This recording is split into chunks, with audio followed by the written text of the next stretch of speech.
అందరికంటే ఎక్కువ ప్రచారం చేశారు మీరు. కాబట్టి అడుగుతున్నా, లక్ష గీత దాటిందా, డబ్బు తొక్కిందా?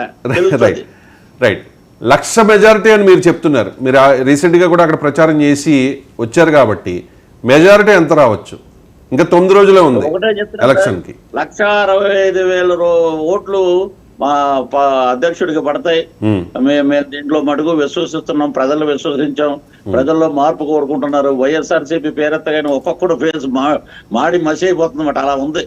దొరికితే ఒక్కొక్కడిని వేసేద్దామని ఉన్నారు అంతే. రైట్ అండి. పిఠాపురంలో గెలుపు పక్క. మా నాయకుడు అసెంబ్లీలోకి వెళ్తే వీళ్ళకి ఎందుకంటే భయం. రైట్, పిఠాపురంలో గెలుపు పక్క అండి. పార్టీ అధినేత 2014లో ఒక కూటమిని గెలిపించిన వ్యక్తి 2019లో చంద్రబాబు నాయుడు గారు 23కే, ఐ మీన్ తెలుగుదేశం పార్టీ 23కే పరిమితమైందంటే అప్పుడు తెలుగుదేశం పార్టీ జనసేనతో పొత్తు లేకపోవడం ఇది అందరికీ తెలిసిన విషయం. అసలు పవన్ కళ్యాణ్ ఎంత ప్రభావం చూపిస్తారు ఆంధ్రప్రదేశ్ రాజకీయాల మీద అని చెప్పేసి. ఖచ్చితంగా ఇప్పటి వరకు వస్తున్న సర్వేల ప్రకారం పవన్ కళ్యాణ్ అక్కడ గెలవబోతూ ఉన్నారు. మీరు చెప్తున్నట్టుగా అంత మెజారిటీ కాకపోవచ్చు. ఈ వారం రోజుల్లో ఏదైనా జరగచ్చు, పెరగచ్చు, తగ్గచ్చు, వాట్ ఎవర్ ఏదైనా కానివ్వండి. ఒక పార్టీ అధినేత గెలవడం అనేది పెద్ద విషయం కాదు. కానీ నా పాయింట్ మాట, ఆయన నీతి నిజాయితీ చూసి నరేంద్ర మోదీ గారు నరసరావుపేటకు వచ్చాడు. ఆయన బహిరంగ సభకి వెళ్ళి తీసుకురామనండి ఎవరినైనా. మా వాడేమే విగ్రహాలు పట్టుకెళ్ళడు, మోటార్లు డబ్బులు పట్టుకెళ్ళడు, సంచులు పట్టుకెళ్ళడు, చేతులు కట్టుకోడు. 1300 1400 వాయిదాల్లో ఉన్నాయి. సుప్రీంకోర్టు జడ్జి కూడా ముక్కు మీద ఏలేసుకున్నాడు. మా వాడు అలా చేయడండి, కడిగిన ముత్యం. 3 పెళ్లి చేసుకున్నాడు అని ఏడుస్తారు తప్ప ఇంకేముంది చెప్పండి ఆయన మీద. నా పాయింట్, నా క్వశ్చన్ అర్థం కాలే మీకు. నా క్వశ్చన్ ఏంటంటే, నేను అడగలేదు, నా క్వశ్చన్ ఏంటంటే పిఠాపురంలో ఓకే ఆయన గెలుపు పక్క, దానిలో డౌట్ ఏం లేదు. ఎందుకంటే పోటీ చేయాలి కాబట్టి వంగగీత గారు పోటీ చేస్తూ ఉన్నారు. ఖచ్చితంగా గట్టి పోటీ ఇచ్చే అవకాశాలు కనిపిస్తున్నాయి. కానీ పవన్ కళ్యాణ్ గెలుస్తారని అన్ని సర్వేలు చెప్తున్న పరిస్థితి. కానీ మీరు చాలా నియోజకవర్గాల్లో జనసేన పార్టీ పోటీలో ఉన్న చాలా నియోజకవర్గాల్లో మీరు ప్రచారం చేస్తున్నారు కాబట్టి మిగిలిన 20 నియోజకవర్గాల్లో పరిస్థితి ఏంటి?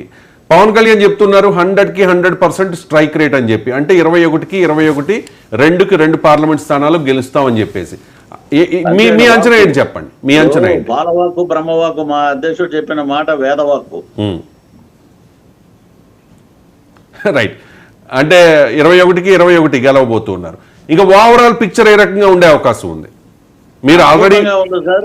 కూటమి 144 మంది కూటమి అభ్యర్థులు ఇంక్లూడింగ్ బీజేపీ, అలాగే మా 21 జన సైనికులు, మా పార్టీలో ఉన్న జనసేన పార్టీ నుంచి పోటీ చేసే అభ్యర్థులు, 2 పార్లమెంటు సభ్యులు.